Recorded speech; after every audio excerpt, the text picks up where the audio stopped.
Working in retail is never easy, especially when you have to deal with a bunch of crazies. Welcome to this episode of Tales from Retail. I just want to start by apologizing for the background noise. It's raining where I'm at and I can't move where I'm recording, nor can I go outside and turn the rain off, so please just bear with it through this video. Thank you.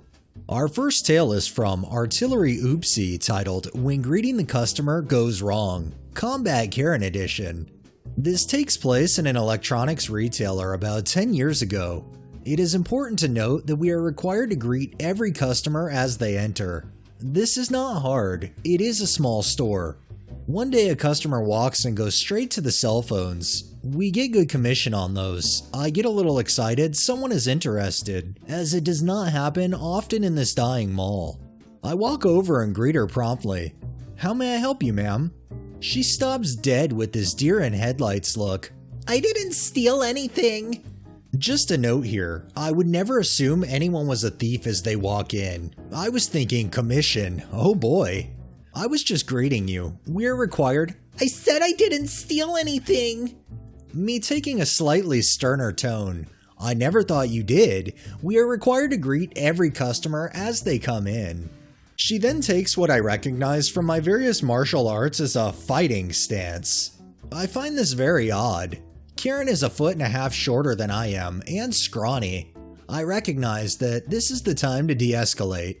Walking it back a bit, I try to explain our policy about greeting customers once more.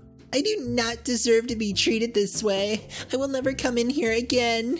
For whatever reason, she does not leave, even though the open mall is a foot behind her.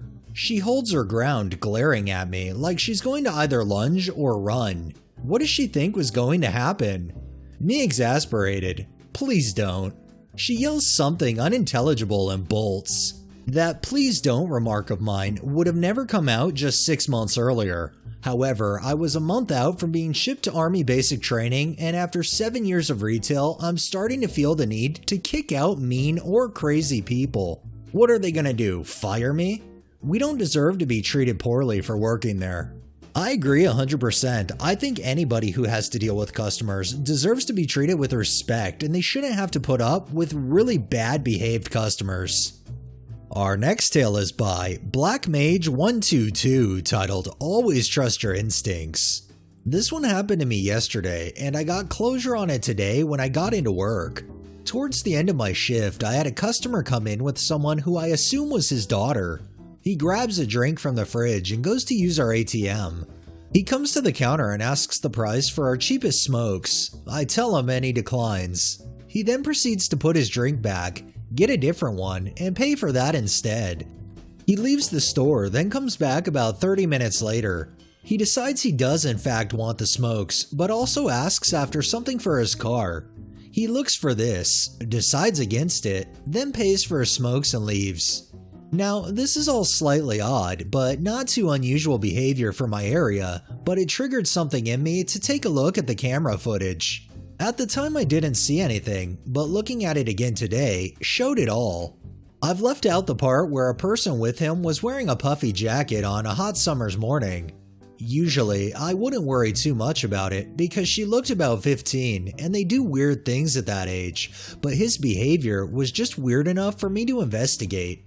Sure enough, at the moment where he changes his drink, I can see her clear as day slip a box of earphones into her jacket and walk out ahead of him. What I guess happened was that he had planned to buy her some earphones and himself some smokes, but didn't have enough for both. So he decided that the smokes were more important and just told her to steal the box instead. I can't do anything about this now, and honestly, probably couldn't at the time due to policy. But it feels good to know that I was right, that something was up. Also, the brand she knocked off is notorious for breaking quickly, so I'll take the win on that one. I think the saddest thing is if this is a dad and daughter, he's being a great parent. He's setting a great example, basically telling his daughter it's okay to steal if you don't have enough money for something, when in fact, that's the complete opposite. Our next tale is from Artillery Oopsie, titled $14 Cell Phone of Death. So it was my first day after being transferred to this electronic retailer location, and it was eventful. It is important to start our journey by explaining that we sold cell phones and really pushed our proprietary own warranty on the phones. It was truly a ripoff because of all the things it does not cover and frequently got complaints. This guy comes in, wanted to use the warranty because his phone no longer works and he cannot specify why. He also will not allow me to examine it until the new one is on. Normally, I would insist, but it is merely a $14 phone and I ran out of Fs to give ages ago with this awful company. As I'm processing, I spot the problem. The phone is missing the battery and back cover. Per policy, I cannot accept it unless it is complete. I call over the manager because he can authorize me to continue. Now he finally just admits that he lost it. Still, I would rather just give the guy a new phone, but the manager says no. Apparently, the manager was on the edge of being demoted, so he did not want the inevitable chargeback when the shipment center received an incomplete device. After the manager explains the policy a second time, the customer blows his top and screams, "If I don't get my phone, I will smash your face through the counter!" This is laughable, as the manager is, at least relative to this guy, a giant. After a heated exchange, the guy storms out with the counter thankfully intact. A moment later, an elderly man dressed in his Sunday best comes in and says, "I am so sorry for my son's behavior. He didn't cause too much trouble, did he?" I felt so bad for him. He was so embarrassed. All this over a $14 phone. To think he's freaking out because he lost the battery and back and because of policy they can't take the phone. Well, that's policy. Policies are in place for a reason. And if the phone's only $14, why doesn't he just buy a new one? And our final tale is by Mr. Malaki, titled Chargeback for a Previous Theft. So when I was younger, about 10 years ago, I worked for a small off-licensed liquor store that specialized in fine wines and rare spirits, while also keeping business going with the run-of-the-mill stuff. I went from unemployed to assistant manager to manager within 10 months of starting there. We had many lovely and loyal customers who earned nicknames. The dog walker, who came in with her dog 2 or 3 times a week and would just chat. The Major, who just reminded me of Major from Faulty Towers. Miniman, a man who would only buy spirits by miniature size, 5cl, I assume to hide it from a partner. And lots of people who were known by the product they'd buy. Boddington's man, Smirnoff guy, and Malbec lady, the superheroes of the store. And my favorite whiskey gent, who used to work as a journalist for a well-known broadcaster in the UK. Amazing stories from the world of politics and sport. This story pertains to someone who was nicknamed the Hairy Shoplifter. I don't think that needs an explanation. So a few years into the job, I must have seen the Hairy Shoplifter 3 or 4 times a week. He had shoplifted under previous owners, but new manager. New store basically, so any ban he had been given in the past was gone, even though the majority of the staff were unchanged.